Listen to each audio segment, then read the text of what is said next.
Details చూద్దాం. విజయవాడలో శరన్నవరాత్రి ఉత్సవాలు ఘనంగా జరుగుతున్నాయి. ఇంద్రకీలాద్రి భవానీ భక్తులతో కళకళ్లాడుతోంది. అమ్మవారిని దర్శించుకునేందుకు భారీగా భక్తులు తరలి వస్తున్నారు. నవరాత్రి ఉత్సవాల్లో అమ్మవారు దుర్గాదేవిగా దర్శనమిస్తున్నారు. ఇంద్రకీలాద్రిపై దుర్గాదేవి వైభవాన్ని మా ప్రతినిధి హరీష్ వివరిస్తారు. Over to Harish. ఆలయంలో దసరా శరన్నవరాత్రి మహోత్సవాలు అంగరంగ వైభవంగా జరుగుతున్నాయి. ఈ రోజు దుర్గాదేవి అలంకారంలో దుర్గమ్మ భక్తులకు దర్శనమిస్తున్నారు. పెద్ద సంఖ్యలో భక్తులు తరలి వస్తున్నారు. మరోవైపు సెలవులు కూడా కలిసి రావడం, వీకెండ్ కూడా కలిసి రావడంతో భక్తులు పెద్ద సంఖ్యలో అమ్మవారిని దర్శించుకునేందుకు తరలి వస్తున్నారు.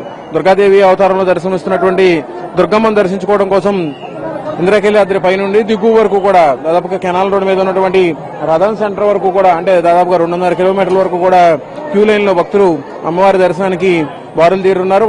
వరుసగా 4 రోజుల సెలవు దినం కావడం, ఈ రోజు ప్రధానంగా ఆదివారం కూడా కావడంతో కుటుంబ సభ్యులంతా కూడా బెజవాడ దుర్గమ్మ దర్శనం కోసం ఇంద్రకీలాద్రి వైపు అడుగులు వేస్తున్నారు. జయభవాని నామస్మరణతో ప్రస్తుతం ఇంద్రకీలాద్రి అమ్మవారి నామస్మరణతో మారుమోగుతున్నటువంటి పరిస్థితి. నిన్న సరస్వతీదేవి అలంకారం, అమ్మవారు మూలా నక్షత్రం జన్మ నక్షత్రం కావడంతో పెద్ద సంఖ్యలో భక్తులు తరలివచ్చారు. దాదాపుగా 2.5 లక్షల వరకు కూడా భక్తులు అమ్మవారిని దర్శించుకున్నట్లు అధికారులు అంచనా వేశారు. ఇంకోవైపు చూస్తే కనుక ఈ రోజు కూడా అదే రీతిలో భక్తులు తరలి వస్తారని చెప్పి అధికారులు అంచనా వేస్తున్నారు. అయితే కొద్దిపాటి వర్షం సూచనలు కూడా ఉండడం, వర్షం కూడా పడుతున్నటువంటి నేపథ్యంలో భక్తుల రాకపోకల మీద కొంత ప్రభావం ఏర్పడేటువంటి పరిస్థితి ఉంది. వర్షం పూర్తిగా ఎక్కువైతే మాత్రం భక్తులు ఇబ్బంది పడేటువంటి పరిస్థితి కనిపిస్తుంది. ఇప్పటి వరకు ఒక మోస్తారుగా మాత్రమే వర్షం కురుస్తుంది. నిన్న కూడా వర్షం కురిసింది.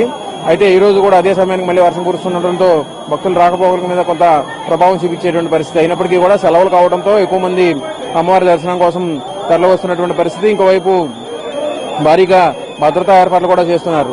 ఈసారి ప్రధానంగా 11 రోజుల పాటు జరుగుతున్నటువంటి దసరా శరన్నవరాత్రి మహోత్సవాలు అతి కీలకం కాబోతున్నాయి. మరో 2 రోజుల్లో ముగిసేటువంటి దసరా శరన్నవరాత్రి మహోత్సవాలు చాలా కీలకం కాబోతున్నాయి. మంగళవారంతో ఈ కార్యక్రమాలన్నీ కూడా దసరా శరన్నవరాత్రి మహోత్సవాలు వైభవంగా ముగుస్తాయి. వాతావరణం అనుకూలిస్తే వచ్చేటువంటి భక్తుల సంఖ్య కూడా మరింత పెరుగుతుందని చెప్పి అధికారులు ఆశాభావం వ్యక్తం చేస్తున్నారు. కెమెరా పర్సన్ నాగుల మేరాతో హరీష్ ఎన్టీవీ, విజయవాడ, ఇంద్రకీలాద్రి.